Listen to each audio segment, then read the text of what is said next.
Well, welcome to Technology and Education Today. I'm Richard Smith. And I'm Caroline Crawford, and today we're talking about MOOCs.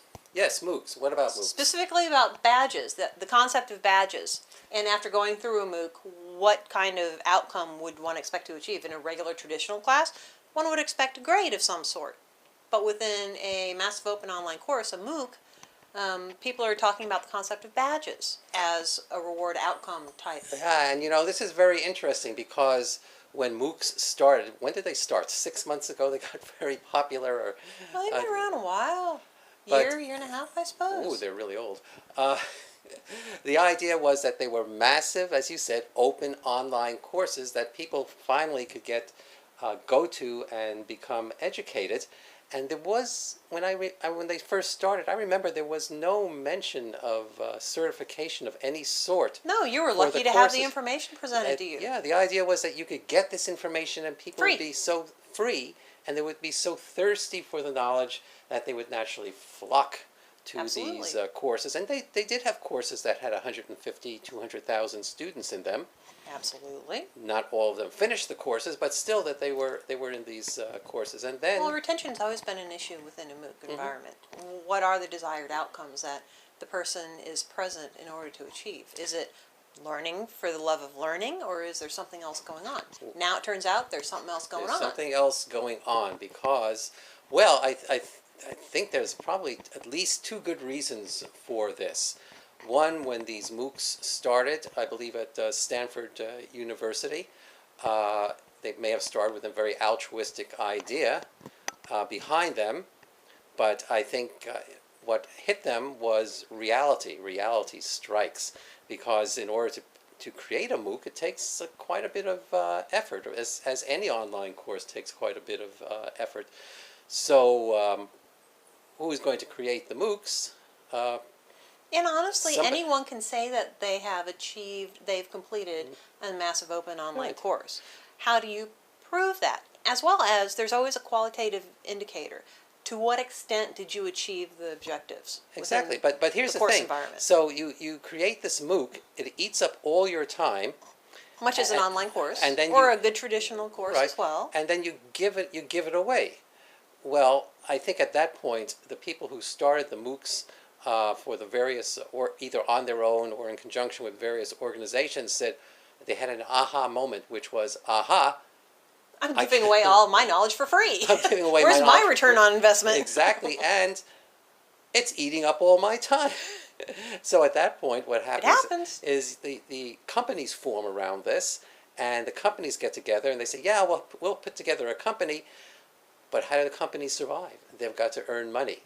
Well, if you're giving away the course to begin with, you've got to figure out some way of making money. And then you get into, just as you said, the certification process. So a student can take the course for free, but if the student wants to use the knowledge gained in that course to get a job, then there has to be some sort of certification. And this is how those companies who produce these MOOCs make their money. They provide the certification for taking courses and getting the credit for taking the badge, which is the credit for taking those courses, awarding that. And if you want the badge, you've got to pay for the badge. I find it funny they call it a badge. It's like a badge of honor. Yeah, well, it's like getting a degree. It's a badge of honor. I made it. I earned it. As far as I'm concerned, badges, I don't need your stinking badges. Oh! Treasure of Sierra Madre. There's an opinion. Treasure of Sierra Madre with Humphrey Bogart. Sadly, I knew that. But the key to this whole thing then is the certification that's given with the badges. But define certification, define badge. Is there a delineated differentiation in these badges? Well, that's the thing. And I think what's happened is that... Are we going back to ABCD? It's just now we're working for free? Well, you're going back to some sort of a certification that it's like a non-graded system, as near as I can make out right now, which certifies that you met the criterion mentioned in the course, are required by the course in order to get this certification, which in reality is a kind of a badge. Now, the other If that problem... is true, then who's doing the evaluation? Well, is it just seat time you've completed?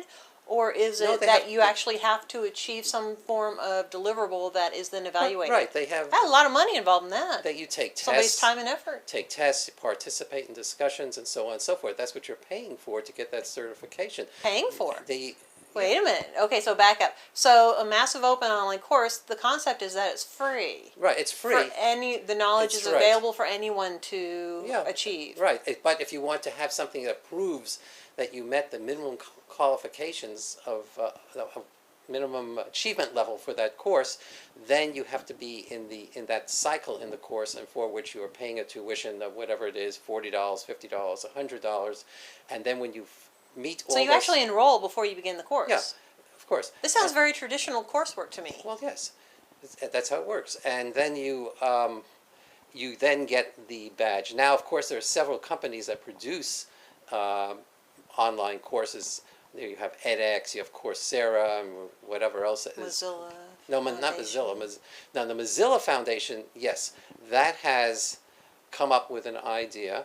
They have provided a standard for badges because... what does that mean, a standard for badges? Like a green, an orange, a bronze, a gold? Well, if you're going to offer a badge, they have what's called, I think it's open badges, open standard badges.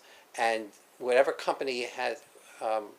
MOOC publishing company has produced the courses, they agree, I guess, to certain standards that meet these Mozilla standards. So that means if you earn a badge in one course and with one company, let's say in physics, it would match roughly what another course was doing it by another company. But it's interesting that they certainly have to have, they get standards, which they have to have standards in order to demonstrate that their courses are worth anything. And so now you go back to sort of the accreditation agencies for colleges and universities. So actually the same principles are at work here: the need for certification, the need for knowledge, and the need for money to allow these companies to keep on producing these courses. But what are the desired outcomes of these badges? The badges, it sounds like they're suggesting a quality standard has been met. Yes, the quality, absolutely. So if the quality standard has been met, what is the desired outcome for the learner? One might imagine a job, or is there a degree somewhere in the future? They can then use these courses, the MOOC courses that they've taken, put those on their resumes, and say... Like professional development? No, like as if they had taken a college course. It says, say you attended a course that was offered by a professor at University X. And you say, well, I passed this course as part of my MOOC from University X, and Professor so-and-so was the professor, and I have earned my badge. Goes on your resume. The employer looks at it and says, oh, this person knows whatever it is, how to program in a particular programming language, and says, okay, yeah, C++, R, or whatever it is, and then says, yes, I will consider interviewing this person for the job. And so in this scenario, they do not necessarily look for courses taken at a university. They can now look at courses taken by students via MOOCs. Now, what happens if... So when we're talking about a real-world environment, many times a reference would be an old instructor that was very impressed with the student. Right. How does that work within a MOOC environment? I don't see how it can work. I don't see... You would not have a professor's So the badge is promising, yeah, I learned this stuff. Right. But there's no backup for well, the backup that. then the backup would have to be the quality of the organization offering that particular MOOC, depending which company. Or the quality of the badge? Well, the badge, let's say, meets the open standards, and then you have the quality of the organization. In other words, if you look how universities work now, they are accredited. So you know that student who has a degree from an accredited university has met certain standards. However, there's a huge differentiation between one and the other, though. Right, but then that's what I'm saying. Certain universities have very good reputations based upon the research and teaching done by those universities. They both have met the standards, the accreditation standards, but people who are hiring know that if you take people from university A, you're liable to get a much more highly qualified student than from University B, let's say.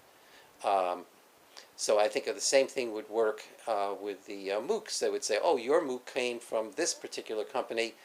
They have a very good reputation for holding high standards, even beyond the Badges standards. So yes, I will talk with you and I will interview you. And now we've reached the end. Oh, that was an interesting discussion. Of yet another issue of technology and education today. I'm Richard Smith. And I'm Caroline Crawford. Bye.